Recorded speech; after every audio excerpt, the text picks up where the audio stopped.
Here's a question from Max. He wants to know how to recreate this effect in Filmora. I think he said he had tried it once before or whatever, but he can't figure out where that effect is. I gave him a short answer. I said he should look at composition, but I didn't really tell him how to do it. So let's just go through that.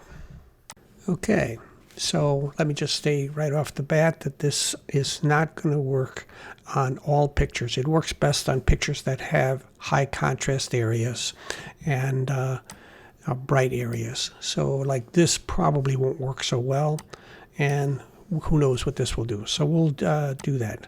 So I mentioned that you needed to go to composition, but that's located below transform over here in the properties panel. However, we don't want to apply anything to the image itself. What we want to do is we want to add a black color.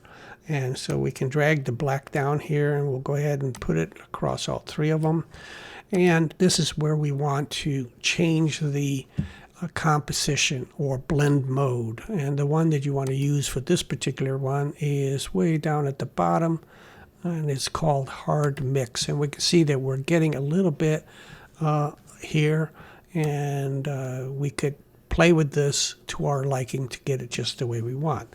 Now this doesn't get him the red that he wants, so we make sure that we have the magnetic timeline turned off, and then we can drag the black up one line.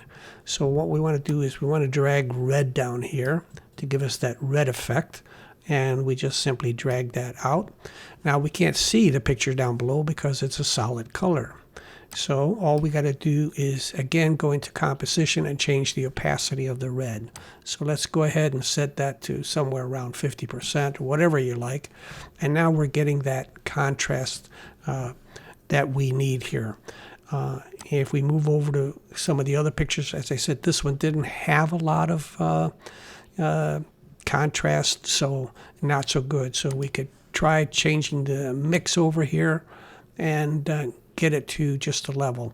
I think on the first image, I think I found 93 to be about the best value, right around in there. Now we've got a good clean color on the highlights. As we can see, it kind of works, but not really here because we don't have enough contrast, and it doesn't work at all on this blurry picture. So the key is to make sure, first of all, that you have a picture with high contrast. You add the black, and that's where you change the composition to hard mix.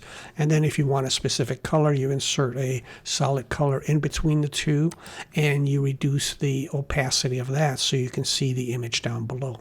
And that's it.